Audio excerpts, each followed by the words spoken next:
Buying and selling camps is like a romantic relationship. That's a direct quote from our episode today with Dan Zenkel. We sit down with him and discuss buying and selling camps. It's an emotional transaction. So it's really great to know that there are individuals in our camp industry and experts like Dan who have some great experience to share and can talk about the due diligence that you must do as a buyer and just things to think about if you are venturing into buying or selling a camp. So Howie and I really enjoy this episode. We hope that you find it as valuable and helpful as we did too. Enjoy.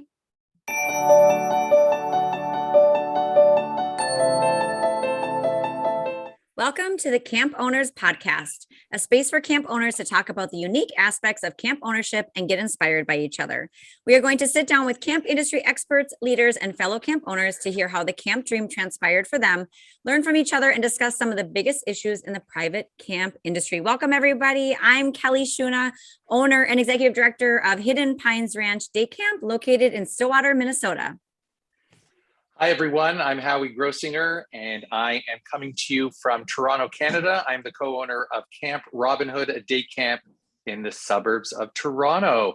If you are looking to find and subscribe to the Camp Owners Podcast, you can either find us online at gocamp.pro/ownerspod or by searching for us in your favorite podcast app.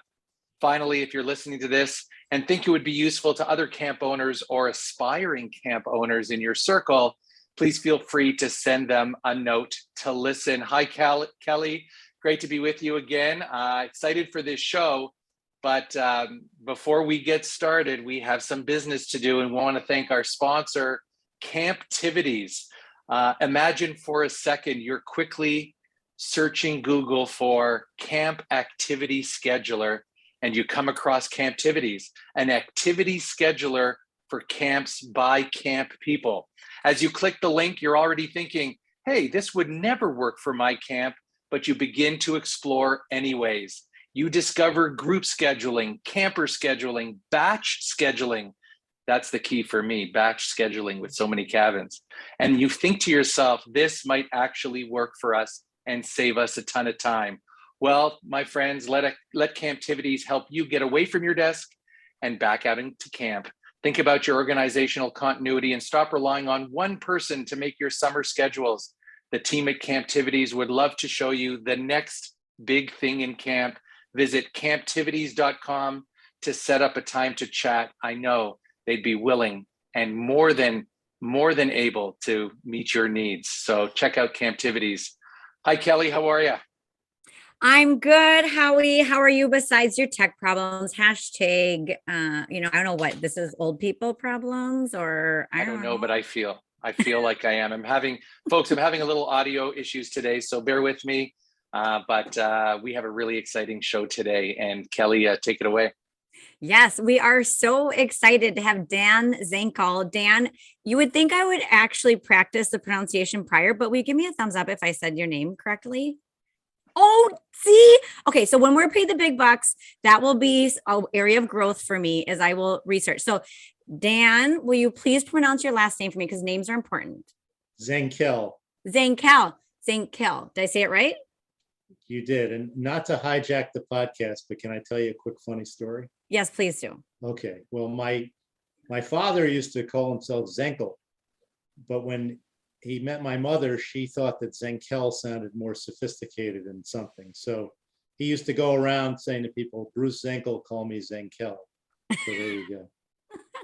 Okay, so Dan Zenkel. I could even add a little flair to it like that. Is our guest today. Howie and I have been wanting to do this or approach or discuss this topic for a really long time. It's been on our list, but we haven't had the right person to spearhead that. And how we talked with some of our camp friends in the industry, and Dan was recommended to us.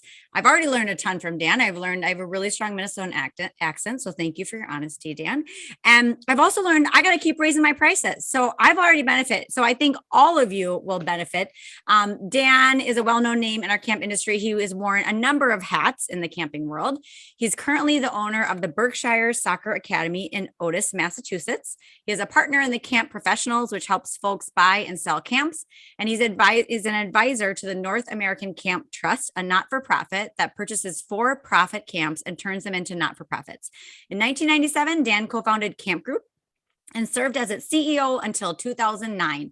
During his time as CampGroup, he spearheaded the acquisition and startup of 12 summer camps. And since then, he's purchased 2 camps on his own and has assisted or advised on the purchase and sale of approximately 20 more, wow, throughout the country. He comes with a wealth of experience and insight on the topic of buying camps. We're really looking forward to this, Dan. You really have quite the impressive resume. So it seems like our friend steered us in the right direction, and you are the man to talk to. But first, tell us a little bit how you got involved in camp. We always like to hear people's origin stories. Well, I went to camp for 7 years, Camp Takaho in Naples, Maine. It's a boys' camp. And then I worked there for a summer after my last year of high school. And then I worked at another camp, Camp Andrewscoggin, also in Maine, also boys' camp. And then I pretty much dropped out of the camp world. I went into the law. I was a lawyer for a while, and I didn't really like the law. So after practicing on and off and doing some other entrepreneurial things for like 12 years, I finally quit my law firm, and I wasn't sure what I was going to do. And I got a call one day from my dad, who's kind of an investment banker, merchant banker, and he said, "Hey, I got this idea to buy camps and roll them up into a big company, and would you like to help me?" And since I didn't know what I was going to do, I said, "Sure, Dad, I'll help you." And that was in, I think, early 1997. And in 1998, we formed CampGroup, and we purchased 3 camps in the Berkshire Mountains in Massachusetts. And I became the CEO by default. Nobody else wanted to do it.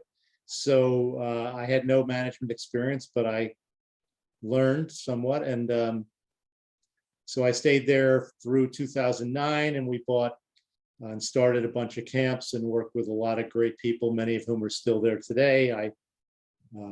So that's kind of my origin.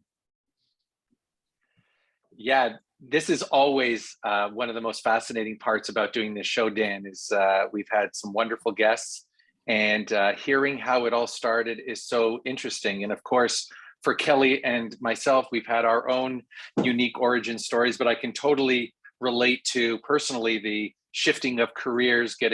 I was a teacher by trade and taught for 10 years, and then went into sort of my wife's family business, which is the day camp that I now co-own with her. So I can totally relate to that.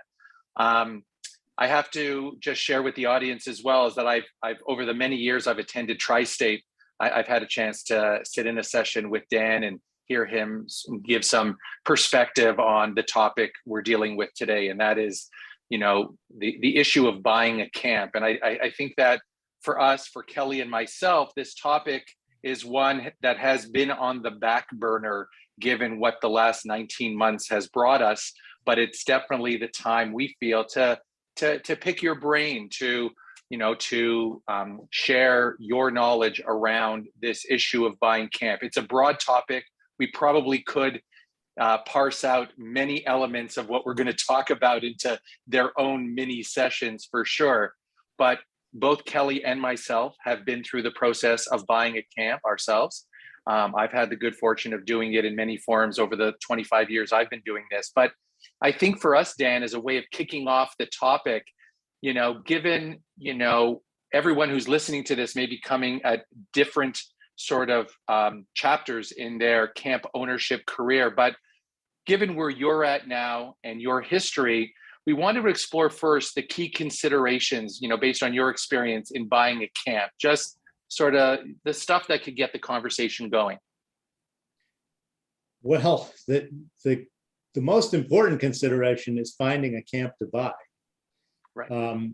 Even though I've been doing this for quite a while, it is a very shallow, narrow market, whatever the right word is. There just aren't a lot of camps that are for sale. Right now, I have 2 operating camps for sale, neither of which is performing all that well, and a bunch of ones that are defunct. And over the last bunch of years, I haven't sold an operating camp in probably 5 or 6 years. I know there have been some that are sold, but there's way more buyers than there are sellers. So, it's a real challenge. That's the hardest thing. And I did a session last year at Tri-State somewhere, I think it was Tri-State, about buying a camp and talked about it. And it's really kind of the same thing every time. It's just very, very hard. So the consideration that I would say is find it. Now, a lot of people, lately I've been dealing with people who have found the camp on their own. And then they call me and I help them navigate or negotiate the situation. And I'm extremely discreet. So, you would think people are always scared that you're going to tell somebody and then because there's so few of them, they'll have their doors beaten down. But I've had a couple of people who have called me in the last couple of years who worked at a particular camp, and the director wants to sell to them, and they don't know the first thing about how to do it. And so I can certainly answer your question with respect to what I tell those people who have a camp to buy. I'm happy to talk about that, but finding the camp is really number one. If you find one, you're 90% there.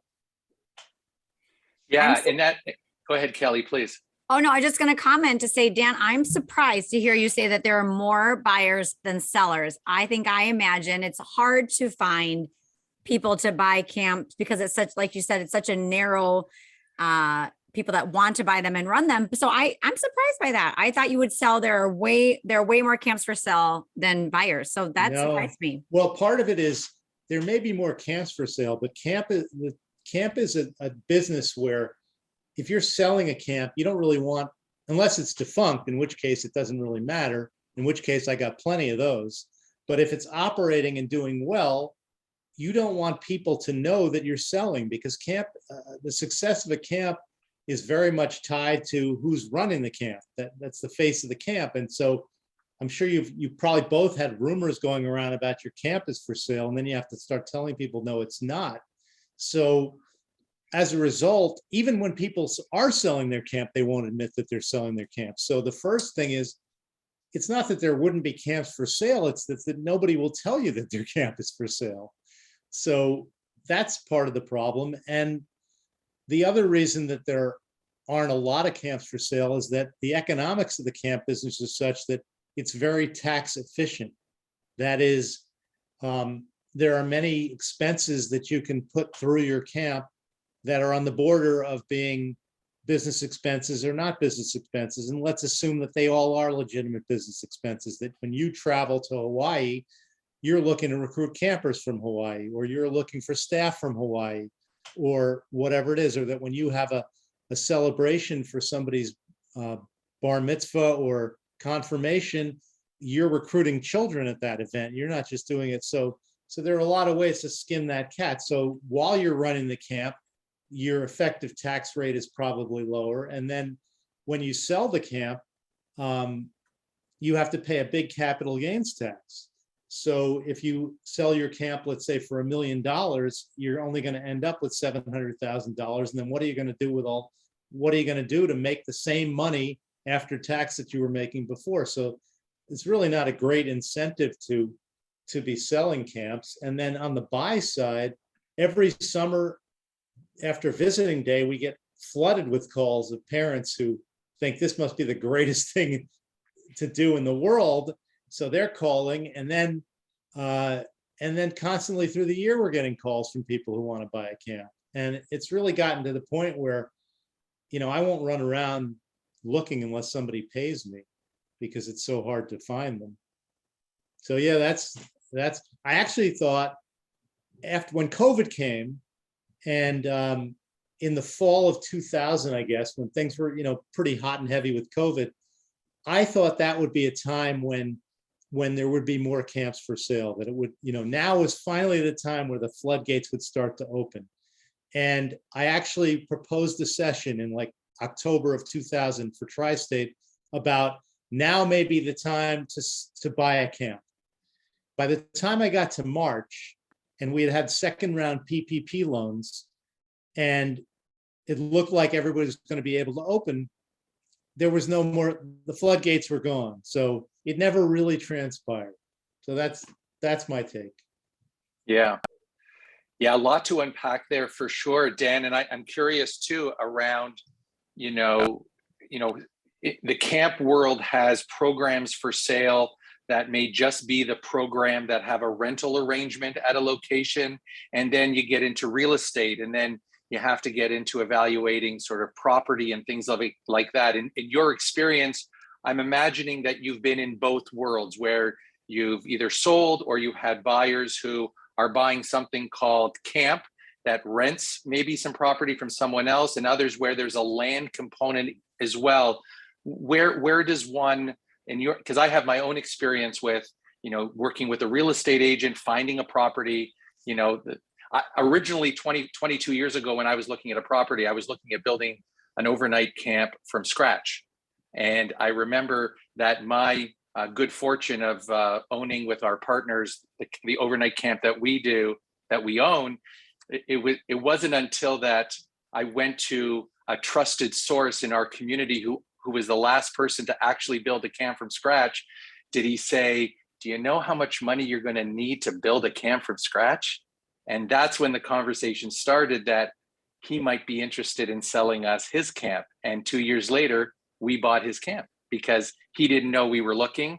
He was sort of thinking he might sell in the next few years. And that was the good fortune we had. But the crux of my question is, in thinking about the team you assemble to look at this adventure called buying a camp, maybe you can give us some insight into sort of buying the camp and property issues and things of that kind. I thought we may just jump into that a little bit.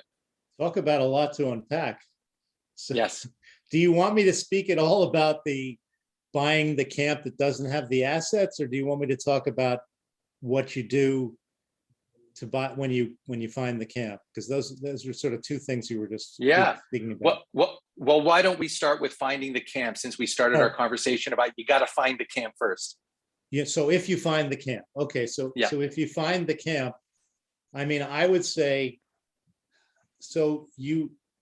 there are lots of questions that have to be asked when you find a camp. I just did a due diligence list for somebody, and there's all different categories. There's the infrastructure, which is really is very critical. That is, your water and your sewage. Some camps are lucky enough to have public water and public sewage, but most camps that I know do not. So you have to make sure that the water and the sewage are functioning properly. And believe me, I've made my mistakes there. So, that you basically talk to people. Ideally, you look at who has ever been servicing those systems at the camp, and you can talk to them and look at the bills and find out. But that's a whole session in itself. So water, sewage, then, the buildings, you have to inspect the buildings and make sure that they're not falling down. I mean, this all goes on to sort of the deferred maintenance category. That is, you don't want to go buy, spend $1 million, $2 million, whatever it is on a camp, and then find out you're going to have to spend another $2 million. So those are all things you have to do. If you borrow money, the bank's going to make you do a title search, but you should do it anyway. So that's kind of basic due diligence. And then if you're buying a camp that's making money and the person is kind enough to let you look at their books, you need to go into the books and figure out how they're doing. Which, hopefully they have QuickBooks and you know how to use QuickBooks and you can digest things pretty quickly, but you can also get an accountant, somebody who's familiar with those sorts of numbers to help you out. Then you have to look at enrollment trends, and you have to see, what are people paying per week? So, the camp may be raising its prices every year, but maybe the kids are coming for less time, which is a red flag. So you want to see how many camper weeks you have. You want to see how much they're paying per camper week. You want to see where they're coming from. Back before the pandemic, there were a lot of kids coming from overseas. And many times that's a sign of especially at an overnight camp, not necessarily a day camp, but at an overnight camp, that would be a sign that maybe you're not attracting kids from home. And we all know what happened to those overseas kids. There are also a lot of kids coming overseas in China. So that was kind of, you were moving down the scale of that. So if the camp, you have to see how the camp is doing. And those are some of the ways you do it. You want to I guess that's kind of the gist of it. I'm sure I'm leaving lots of things out, but those are the key areas that I would be looking at. That's a long list, It is, so that seems like a short list. but a good list. Yeah. Well, there's many subcategories under there, right? Yeah.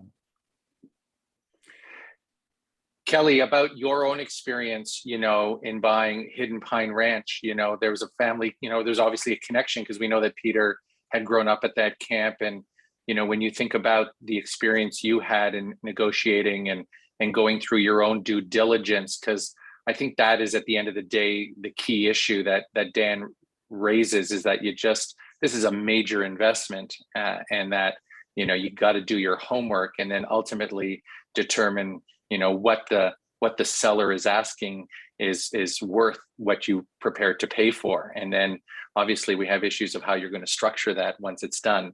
But I'm just curious about, even as you reflect on your experience, maybe you could share. I think the audience who listens to us regularly may know, but maybe Dan doesn't know, how long have you owned your camp?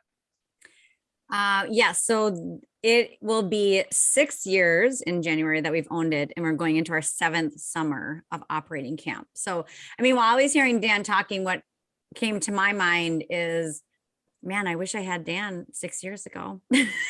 Because I think what's hard about it is, on the buyer side, this is obviously such a passion-filled business and filled with purpose. So you are, for us, you want the camp, but it's still a business decision. And so you have to do all that due diligence. And then for the people selling it, it's very personal, because like you said, Dan, the camp is successful based on who's running it. And so for me, I was thinking, man, it would have been really nice to have someone like Dan with camp experience. So beyond the lawyers that we use and accountants and all of that, someone that could like almost mediate both parties, to say to them, okay, let's look at these buyers, I don't know. I think to mediate both sides, because I think it is such an emotional transaction versus I think typical other businesses are not so, emotional and personal on both sides. So I think having someone to help you with navigate some of that would be really, really valuable. I agree. Yeah. Yeah. I agree. I just basically like selling down, but really, that's what I thought of, is I would have loved someone to be the go-between, to say, hey, to negotiate on both sides, for them to say to us, like, Peter and Kelly, you have to understand, this is a business and this is a transaction, even though you know them very well, and for them to say, okay, we also need to understand that business deals can be negotiable. And, so it's interesting. It would have been, it's good. difficult as a practical matter to be on both sides. I'd like to think that myself is a very fair person and I could do that, but typically somebody's paying you. And so you have a fiduciary duty to the person that's paying you if they both wanted to pay you. So, but even if I think the buyer probably needs more protection than the seller, because the seller knows what the seller has. The seller knows if the septic works, or, yes, on the terms of the deal, but that's actually, there are lots of people who understand finances and understand buying and selling businesses, who I think, lawyers even, who are experienced with transactions, who can help you structure the deal or whatever. But as far as, finding what's really going on, yeah, that's where you can use somebody who understands camp. For sure. And I just for a moment want to just explore the emotional side of this too, because there are so many layers of purchasing a camp depending on the relationship between the buyer and the seller. And it's kind of unique to the camp business, right? In some ways, right? You alluded to the fact, Dan, that there are people who, come to camp, send their kids to camp. They were a head counselor when they were 25 years old, went on to do something else, and they have a romance with owning and buying a camp, and they want to buy a camp because this is where they went. So there's a layer of emotion about people who have an affiliation with a camp they're going to buy, which is one category. I have experience with a few different categories. a well-established family business, which was being passed out to the next generation. And we had to go through a financial transaction and determine valuation and do that. And there's a lot of stuff within a family that may have to happen. And you probably have some experience or know of people who've had to navigate that.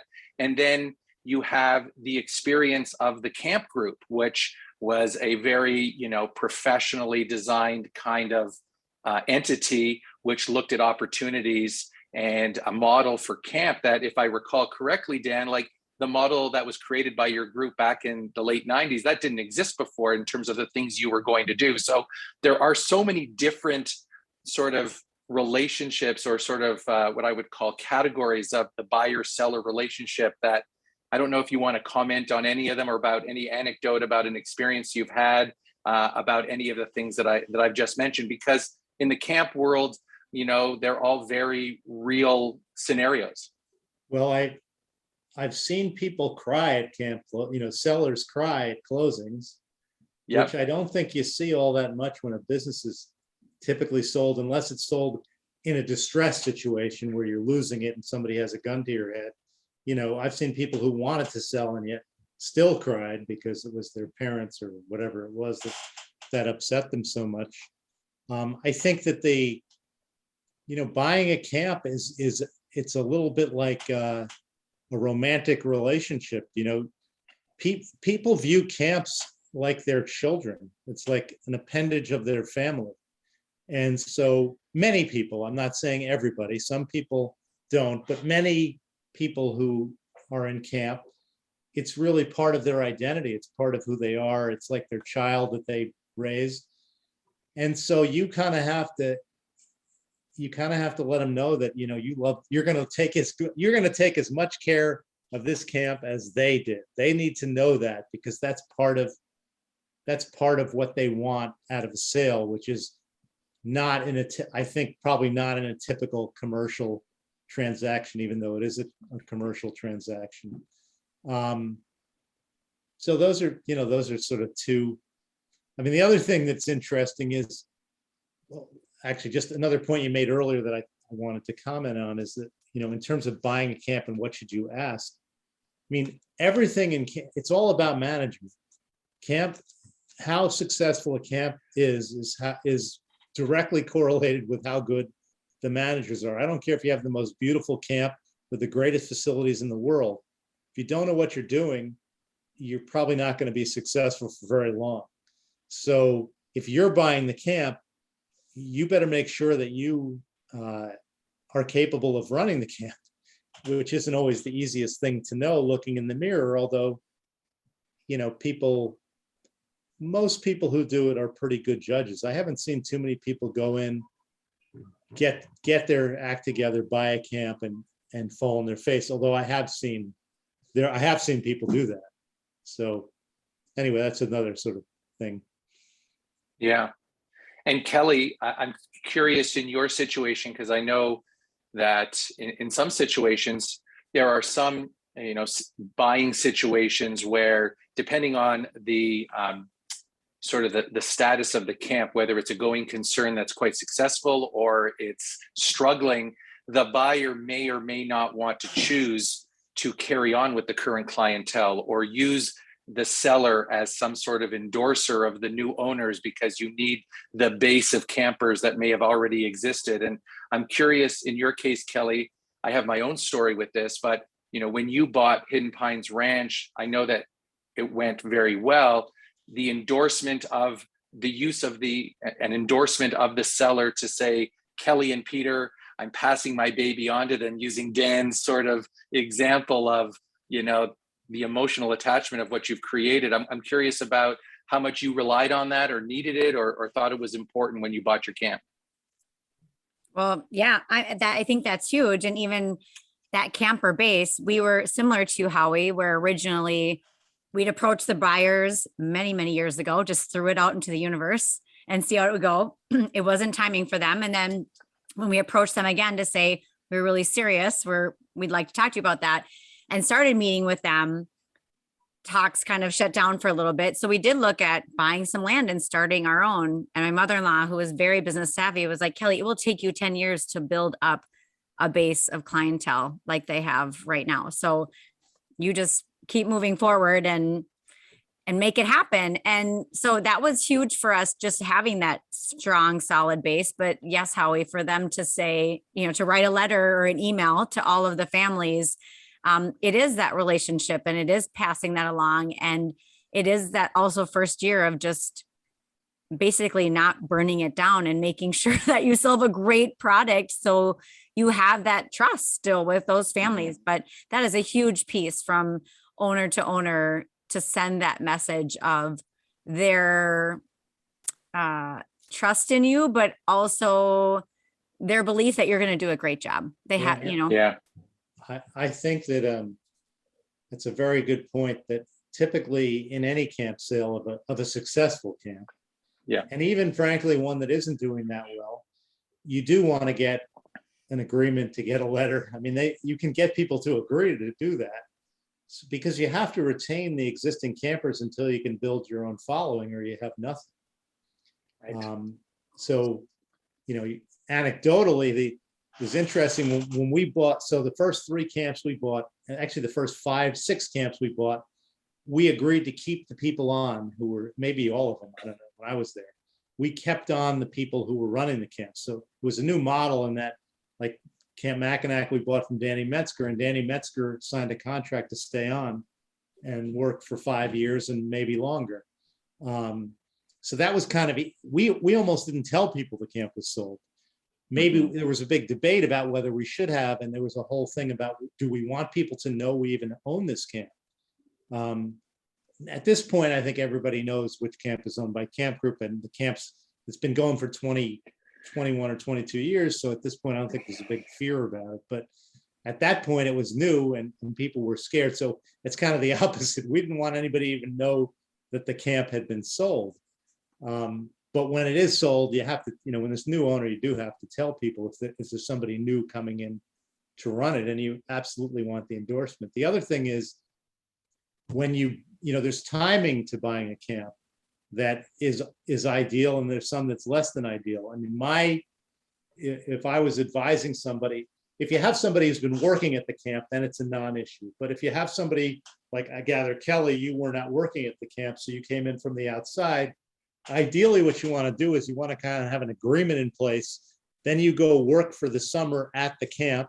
You don't even tell anybody that you're going to be taking over, but you get to know everybody, you get to know the clientele, and then you announce it in the fall. I've seen that done many, many times with good results, but it could also theoretically backfire on you, because if you don't get along with the director, then it could backfire. But if you can make that work, that's good. And we even did that. We've had, when I was with CampGroup, and we had camps that were transitioning, and actually the Berkshire Soccer Academy, when Eric Wittenberg was the director, and then we transitioned to new directors, we did that too. But it's really overlap, I would say, is key, because a letter is one thing, but if somebody's walking around with you and respecting you, that's a whole different level of endorsement.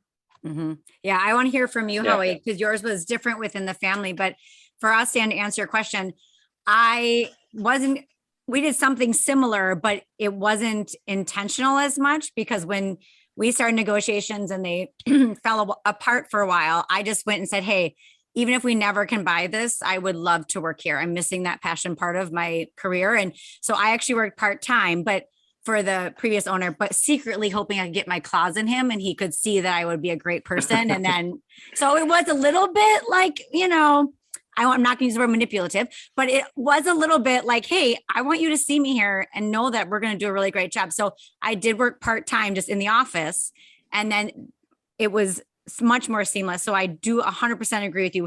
However that can work for that person to work or have some experience at that camp before they take over, it made that my job so much easier. So, and Howie, for you, you were there, right? So you had worked for your in-laws. So tell us a little bit about that.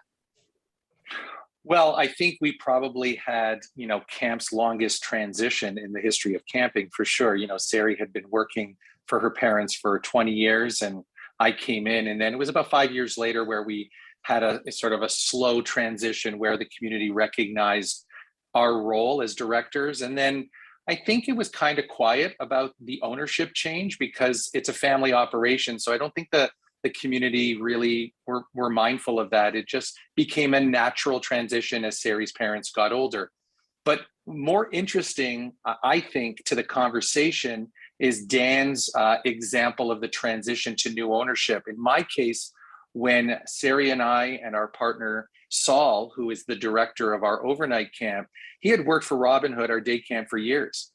It was in May where the founders of the overnight camp we now own announced to his community that this would be their last summer. And he announced who he was selling to, that the transfer of ownership would take place in September, but the future director of camp, who's part of the ownership, would spend this summer as his assistant director to get to know everyone. So we declared, or the sellers declared what was happening. They wanted their last summer for the community to know. And then our partner, who is now the almost 20-year director of Camp Walden in Canada, that was our approach to it. And we could have a whole session on the challenges of, that issue of what that summer looked like, but it definitely gave him the chance to follow the owner and the director day by day for 39 days of camp of how it's done. So he could put his own spin on it over the next several years. So when you shared that story of that transition, immediately our model came to mind about how it worked for us. I think by the way, I think that's a great model too. If the owner, I never heard of anybody doing that, but I think it's ideal if the owner's willing to do it and put his stamp on it, and the camp is doing well. Yeah. The other thing that sort of, I don't know if it's a corollary or what, but it's an interesting point, is that I've had through the years, there were a lot of people who told me that they were going to go, people that I heard that they went to work at a camp, like somebody who say they're a professional, they're X number of, they've had another career and now they want to get into camping. And so they're going to go to work for such and such camp with the understanding that, if things work out, they're going to buy it. I've never heard of that one working out. I can't even understand why it doesn't work out, but it just doesn't seem to work. I don't know what it is. So yeah, I would avoid that circumstance. I would have an agreement of some, or just go into it knowing, like, I know a lot of young people, nice young people, I talk to, call me all the time. They want to get into camp, and they go and they work at a camp for the summer. And I always advise people to do that. The people who call me after visiting day, because they have no idea what's really involved. It's not an easy, it's a very difficult, it's a very rewarding profession, but it's challenging, and they have no clue. And I advise them, look, just go spend first I say, when was the last time you worked at a camp? And they're like, oh, when I was 18 or 20 or whatever. So, well, you got to go spend a summer at the camp or a month at the camp and see what it's like, and then come back and tell me if you want to do it. So that's a message to people. Like, it's not, you got to see what it's about. It's hard work. I mean, this past summer was the hardest, but even in normal summers, it's hard. Absolutely.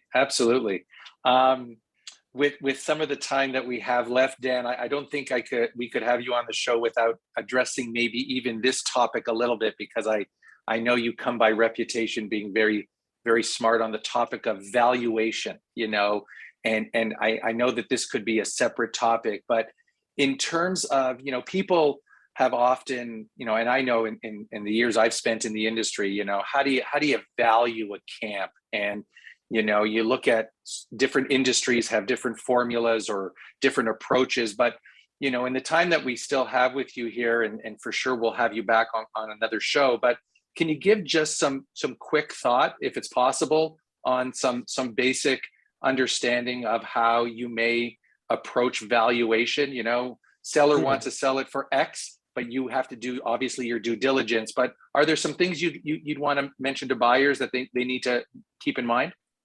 Well, yeah, I mean, the valuation is typically, there's two methods that I've heard, simplistic methods. In the old days, people did it as a multiple of sales. So I heard, I used to hear 1.5 times sales, and now I hear 2 2x sales. But really, I think that was because nobody could figure out how much money the camp was actually making. Right. So, because there were so many expenses coming in and out, and people were just very unsophisticated. They didn't even have real financials. So that was sort of a proxy. But what we did going in was we did it as a multiple of EBITDA, which is earnings before interest, taxes, depreciation, and amortization. Basically, what that means, it's sort of the cash you take out of the business. And I call it normalized EBITDA, because we would go in and we would get rid of all the perks and the things that we wouldn't use. And then we would come up with like whatever the number we thought the camp would make if it was sort of doing everything above board. And that was initially, and believe it or not, back in the day, in the beginning, we bought them for 7x EBITDA, which was, I think, people thought was really good back in those days. But once we got into it and it became clear that banks would finance these transactions, and you could, you didn't have, because it used to be just take back paper. Somebody would sell their camp, Yeah. and they would loan you the money, and then you would pay them back over 7 years or whatever. But then once we got in, that was kind of a new model where you could go and borrow the money. I've since evolved my thinking. First of all, I don't think you should buy it in EBITDA. I think you need to buy it as a multiple of EBITDA minus normalized CapEx, because camp is a very capital intensive business. There's, any camp has a lot of, most camps, I'm saying, ones that have land associated with it, which is really, well, maybe we'll do another session about asset free deals, but this is an asset heavy deal. And every year you're going to have roofs, there's always CapEx that's going to have to come in. And then there's also like, what are you going to have to do to impress your families if that's something you have to do? So I would take whatever the operating profit is, I'd subtract the CapEx. And then the question is, well, what's the multiple? So I usually say, we'll add 1 point for the multiple. So, and nowadays camps, in my performing camps that are doing well, are selling for 8x EBITDA. So you could sell them for 9x, maybe 9x EBITDA if you do it EBITDA minus CapEx, depending on how it is. And then, of course, if there's deferred maintenance and you're gonna have to put $500,000 into the camp, you either tell the seller to give you the money, you fix it up, or you take it off the purchase price. Then there's also, by the way, as long as we're into this, there's the whole question of who gets which earnings. In other words, like camp ends September 30th. Let's say the summer ends. Who gets the money for the next year? And when do you close? And how do you do that? And that's a whole nother quandary, which can change things. And one of the good things actually about buying a camp, being a buyer, is if you close, say, in October, there's already a lot of money in for the next year. So, and if the camp is profitable, and it's profitable, you're gonna close with say it's $400,000 or whatever the deposits are. You're gonna keep that money, so that's $400,000 less that you actually need to put down. And if the camp's gonna end up making $600,000 for the whole year, you can, and that you can kind of rely on that, and you can pay less because it's not that you can pay less, but you can put less equity into the deal because effectively they're financing it that way. So hopefully that's, and then I will tell you that like North American Camp Trust, this thing that we just started, we can pay 10x. So we're paying 10x, but that's like industry leading, and that has to do with how it's structured. And so on. I know I'll turn things over to Kelly in just a moment, but I was curious about, and I have a Canadian perspective with the way the bank system works up here, but I'm curious about the appetite for banks to lend money to camp owners. I think there's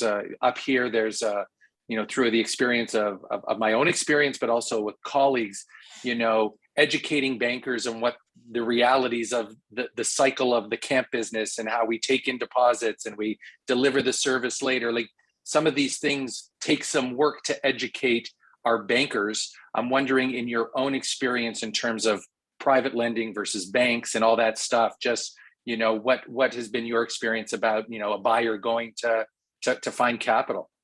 Well, I think the banks are very eager to Yeah. to lend to camps. They're great businesses and they don't go away. Yeah. Not every bank. I mean, you have to find a smaller bank. A lot of the banks in the area, like I know there are banks up in Maine, like Norway Savings Bank that finances them. There's the Dime Bank in Pennsylvania that finances them. They all require personal guarantees, which most banks do. CampGroup was unusual. There were no personal guarantees. So that was kind of an advantage to the owners of CampGroup. But look, if you're putting your heart and soul into it, it's not that horrible to personally guarantee it anyway. But I think the banks have an appetite for it. You know, the thing is that banks are going to lend you maybe 70%. Now, there's one opportunity in the US, which is very good, which is there's a small business 50, what is it called? 504, I think it's a SBA 504 program, but you can look it up. But basically the SBA, excuse me, the SBA will loan you 85%. You do a loan through a bank, and the SBA, it's an 85% debt, 15% equity. And the SBA will basically guarantee that 35% of the 85%. So therefore, for the bank that's lending the money, it's a much less risky loan for that bank, because that bank is only on the hook for 50%. And if it appraises for, if it's worth twice that, which it should be, then it's a good way to borrow. So I would advise people buying camps to look at that 504c3, I think it is, but I forget the numbers. That's great. That's great. Dan, any closing wisdom, any thoughts for people listening to this, wanting to buy a camper, thinking about it, any closing things you've learned or sage bits of advice or you would give to them? I don't know. I mean, it's I'd say you got to really want it, because it's not easy. But if I do believe that you can speak things into existence. I believe that you can declare something. You can say, the best way to accomplish anything in life is to say that you're going to do it, and within a certain amount of time. Because if you say you're going to do it and you don't say when, it's like you're not doing it at all. So if you say, I'm going to do it within 3 years, then I think the human brain has a capacity to sort of help you figure it out. Like, you have to put some urgency onto yourself. You have to force yourself to commit. Either you're in or you're not in. You have to go all in. And if you go all in with anything in life and you commit to it and you set a timetable, you're more likely to achieve it, because it's a hard thing, but people do it. It's not like nobody ever did it. So why not you do it? I guess that's my advice, if I can give any. Look at that, Dan. It's like you just already started with our inspiration. I mean, that was inspiring to me. I love that. That was lovely. That was a great way to end. So, but before we get to our actual inspiration portion of our podcast, it's time to thank our second sponsor. And I'm going to do it today. And do you know why, Howie? Big news. Drum roll, please. You are looking at a new Camp Brain user. Congrats. Way to go. Thank you. I'm scared. I'm a little nervous just because, change is scary. But I believe that this is going to be a great switch for us. And I'm really excited to see the efficiency. So if anyone else is out there like me and curious about a software switch, or just curious about Camp Brain, they've been around since 1994, 45 dedicated staff. I will probably use every single one with questions, but I'm very excited. So I am, I'm going to plan on doing these ads for a while, Howie, because then I can just talk about how my experience is going.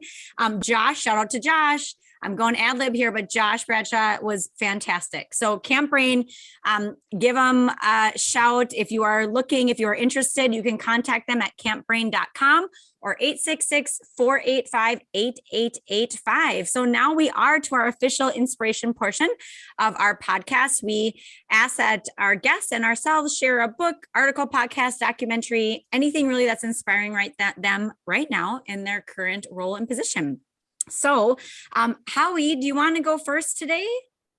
I'm happy to go first. I've been thinking about this. we've just completed a major phase of early registration at our day camp and our overnight camp. And we're now, like all camp owners, now looking at this daunting task of staffing our camps, right? This is the topic in the industry. And there's been the ACA Staff Summit, and all of the conferences that'll be coming up in the new year will be addressing this. But we've just recently launched, so our vision for our staff for 2022. And I'm just sitting in a place right now, just feeling really good about all the interest and excitement in Canada right now. We're getting into the winter. We're starting to hibernate up in Canada, safely, of course. But the fact that our staff and our returning staff and even new people are thinking about the summer and wanting to work and do good work and come back to camp has, energized me going into sort of the new year. So my inspiration has just been sort of the interest of people wanting to talk camp, and that is our staff. And that gets me really excited, because this has always been a big part of what I do at camp, is that, building the team. And that's what I'm really passionate about. So that's my inspiration, Kelly. I like that. All right. Mine today is, I just recently read Amy Poehler's book, Yes, Please. It's written a few years ago, but I loved it. Like giggling at Walgreens, getting my booster, and people around me were wondering what I was laughing about. And I said, you need to read this book. It was excellent. But there was a great quote in there that really resonated with me. And Amy Poehler says, I just love bossy women. I could be around them all day. To me, bossy is not a pejorative term at all. It means someone's passionate and engaged and ambitious and doesn't mind leading. So I think as a woman, as a female camp owner, bossy is a term that could be used, but you know what? I like it. It means I'm passionate, engaged, and ambitious, and I don't mind leading, Howie. So that's my quote to share today. All right, Dan, would you like to share with us? I would. I told you earlier, my biggest business inspiration has been Jim Collins's book, Good to Great, which is, when I was at CampGroup, and even now, anybody who comes to work for me, I give them the book, because it's just such a has so many great lessons about business and leading in business. So that's inspirational. But I have one more that I'm reading. I'm actually in the middle of reading, which is a book called The Man I Knew by Gene Becker, who was George Bush 41's chief of staff after he left the White House. And boy, that, you talk about inspiration, what that man did, and how he had crossed party lines, and it's just really, he's an incredible inspiration. So right now, that's who's inspiring me, even though it's also making me feel a little bit inadequate, but he's an inspiration. That's great. Thanks for sharing that, Dan. That's awesome. So we're now find ourselves at the end of another wonderful episode. And Dan, we just want to thank you so much for making yourself available with your insight. And I think this is a springboard to some future discussions, as you've given us some good ideas of some future topics we can address, and love to pick your brain a little more. But we'd like to know if people were interested in connecting with you, what's the best way to get a hold of you, Dan? I would say the best way is to email me, old fashioned, Dan at the letter D, the letter Z, enterprises.com. Amazing. Thank you very much. Sorry, enterprises is plural, and it's not spelled with any Z's. It's all S. Amazing. And Kelly? You can reach me at Kelly with a Y at hiddenpinesranch.com. Amazing. And you can reach me, everybody, at Howie at camprobinhood.ca. Please don't forget that you can find all of our show notes at gocamp.pro/ownerspod. You can find the resources that we mentioned in this episode, and lots of great stuff from our show and many of the other Go Camp Pro podcasts out there. So once again, thanks to Dan, and on behalf of Kelly and myself, thanks for joining us on the Camp Owners Podcast.